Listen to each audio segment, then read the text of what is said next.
ছাত্র জনতার উত্তাল আন্দোলনের মধ্য দিয়ে সেই সরকার বিদায় নিয়েছেন। কিন্তু বিদায় নেওয়ার পরেও ষড়যন্ত্র থেকে তারা থেমে থাকেনি। একটি দেশের আশ্রয়ে প্রশ্রয়ে তারা দেশের বিরুদ্ধে ষড়যন্ত্র করছেন। বাংলাদেশ জামাত ইসলামীর সম্মানিত আমির ডক্টর শফিউর রহমান সম্মানিত অতিথিবৃন্দকে জামাত অফিসে স্বাগতম জানিয়েছেন এবং ইতিপূর্বে বাংলাদেশ জামাত ইসলামীর পক্ষ থেকে দুইবার একটা ডেলিগেশন যে চায়না সফর করেছেন, সেই অভিজ্ঞতা সম্মানিত আমির জামাত এই প্রতিনিধি দলের সামনে তুলে ধরেছেন। যারা এসেছেন Chinese people's institute for foreign অ্যাফেয়ার্সের সম্মানিত কর্মকর্তাবৃন্দ এসেছেন ওনাদের সামনে। এবং আমাদের সম্মানিত আমির তার অসুস্থতা এবং অপারেশনের পর কিছুটা সুস্থ হওয়ার পর এই প্রথম জামাত অফিসে বিদেশি কোনো ডেলিগেশনের সামনে উপস্থিত হয়েছেন। সেজন্য তিনি আল্লাহর শুকরিয়া আদায় করেছেন এবং সম্মানিত অতিথিবৃন্দকে কৃতজ্ঞতা জানিয়েছেন। এবং আমাদের উভয় নেতৃবৃন্দের সঙ্গে পরস্পর পরিচিতি অনুষ্ঠিত হয়েছে।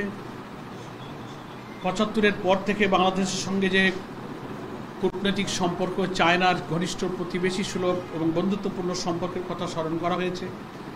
আমির জামাত বলেছেন যে চীন এবং বাংলাদেশ পরস্পর উন্নয়ন সহযোগী এবং আমরা একত্রে দেশের কি উন্নয়ন করতে পারি উভয় দেশের, এবং বন্ধুত্বের চেয়ে প্রতিবেশী বেশি ঘনিষ্ঠ এবং ব্রাদারলি অ্যাটিটিউড এবং ব্রাদারলি রিলেশন আমরা এটাকে খুব গুরুত্বপূর্ণ মনে করি চীনের সঙ্গে।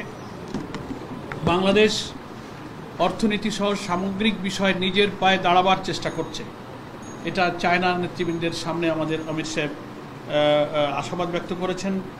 এবং গত বছরের ২৪শে জুলাইয়ের যে গণ অভ্যুত্থানের মধ্য দিয়ে বাংলাদেশে যে রেজিম চেঞ্জ হয়েছে, ফ্যাসিস্ট সরকারের আমলে জামাত ইসলামীর উপরে কি জুলুম চলেছে, কি নির্যাতন চলেছে, আমাদের নেতৃবৃন্দকে কারাগারে হত্যা করা হয়েছে, হাজার হাজার লোক কারাবরণ করেছে, আমাদের নিবন্ধন কেড়ে নেওয়া হয়েছে, আমাদের অফিসগুলো বন্ধ ছিল, সেই নির্যাতন এবং আমাদের কষ্টের স্মৃতিটা আমির জামাত নেতৃবৃন্দের সামনে স্মরণ করেছেন।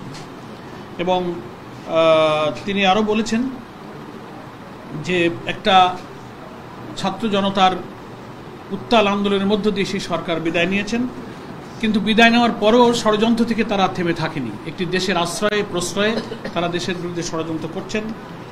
বিশ্ব পরিস্থিতি, গ্লোবাল পলিটিক্স, গ্লোবাল সিকিউরিটি, নানান কনটেক্সটে এইসব আলোচনা উঠে এসেছে। আমির জামাত সেটা এখানে অভিহিত করেছেন এবং তিনি আশাবাদ ব্যক্ত করেছেন যে আমরা কীভাবে একটি নতুন ভবিষ্যৎ, একটি নতুন বাংলাদেশ গড়তে পারি দুদেশের মধ্যে, সেই সৌহার্দ্যপূর্ণ সম্প্রীতিপূর্ণ আলোচনা তিনি প্রতিনিধি দলের সামনে তুলে ধরেছেন।